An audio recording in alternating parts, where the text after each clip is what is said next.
안녕하세요. 윤석열 정부는 경제위기에 무능합니다. 무능하다라고 생각할 수 있는 제일 첫 번째가 뭐냐? 추경호 경제부총리, 이창용 한국은행 총재, 저기 누굽니까? 금융감독원장, 그리고 금융원장. 흔히 얘기하는 대한민국의 4대 경제관료, 경제리더의 면면을 보면 우리는 알 수 있습니다. 문재인 정부 말기에 고승범 금감원장이 뽑혔었단 말이죠.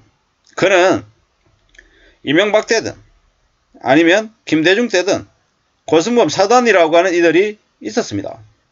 한국의 경제가 어려우면 한국의 경제를 수술하는,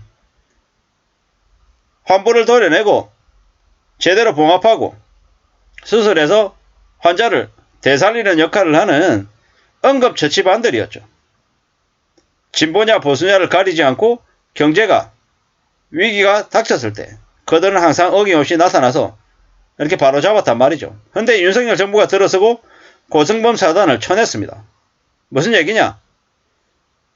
자신의 측근이 아니냐를 따져서 정말로 한국의 경제를 위해서 지켜야 됐던 최후의 보루였던 그들조차 날려버렸습니다. 그리고 자기의 측근으로 박았죠. 그랬더니 한국 경제가 어떻게 되고 있습니까? 재벌들 족불가들 그들의 입맛대로 휘둘리면서 표류하고 있습니다. 경제수석이라고 하는 놈이 중국을 탈중국화해야 된다라고 언론 앞에서 떠들어댔습니다. 아예 그냥 대놓고 발표를 했죠. 무슨 얘기입니까? 나는 중국하고 가까이 지내지 않을 거야 라고 선전포고를 중국에 했습니다. 덕분에 어떻게 됐습니까? 지금 대중국 수출이 급감해서 난립니다. 여러가지 이유가 있겠지만 윤석열 정부가 중국을 바라보는 시각 자체가 매우 하대하는, 매우 좀 업신여기는 모습들이 강하더라는 겁니다. 일본이라고 하는 나라에는 심하다 싶을 정도로 저자세를 보이면서 중국에는 대우 완고한 자세를 보이고 있죠. 한국처럼 대외 수출로 먹고 사는 나라, 수입을 되게 많이 해야 되는 나라 입장에서는 저 중국이라고 하는 나라와 거리가 멀어지면 멀어질수록 한국의 경제가 더 안 좋아진다는 건 저 같은 평범한 사람들이 보기에도 잘 알 수 있는 내용입니다. 근데 나라 꼴이 이렇게 흘러가고 있습니다. 신세계 그룹의 총수라고 하는 놈은 군대도 갔다 오지 않아놓고 멸공멸공 떠들어대다가 자기 그룹에 리스크를 키웠죠. 한 기업의 총수도 입을 잘못 놀리고 잘못 처신하니까 그룹이 위증하는데 대한민국이라고 하는 나라는요. 윤석열이라고 하는 네가 밖에 나와서 입만 떠들어대면 사고를 칩니다. 어처구니가 없죠.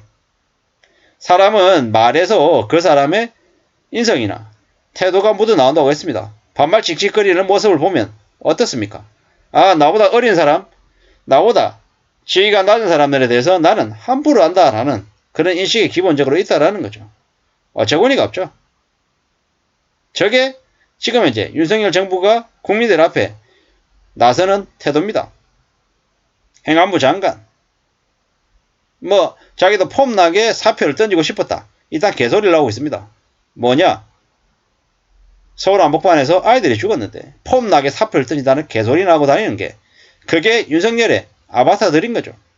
참 씁쓸하고 충격적일 뿐이다라는 생각입니다. 앞으로 한국의 경제 지표는 매우 안 좋아질 것이다. 급락을 할 것이다. 라고 확신합니다. 주식시장도 부동산 시장도 더 개판이 되어 갈 거다라는 거죠. 절대로 피할 수 없는 길에 들어서 있는 것 같습니다. 이미 되돌릴 수도 없을 것 같습니다. 누군가는 이렇게 얘기하죠. 1년 전으로 되돌아간다고 하면 절대로 윤석열을 뽑지 않을 거다. 이런 얘기들도 합니다. 그랬더라면 좀 나아졌을까? 이런저런 생각들을 하는 거죠. 지금은 대한민국의 경제가 매우 안 좋아져서 여기저기에서 비관적인, 충격적인 뉴스들이 터져나오고 있습니다. 앞으로 그러한 일들이 더 많아질 것인데 우리는 어떻게 살아야 되나? 서민들은, 보통 사람들은 어떤 마음으로 지내야 되나? 걱정도 고민도 점점 많아지고 있습니다. 이런 상황인데 이런 시국에서 정부를 믿을 수 없다, 신뢰할 수 없다, 기대할 수 없다라는 걸 당연한 기본값으로 생각하고 지내야 될 것 같습니다. 앞으로 우리는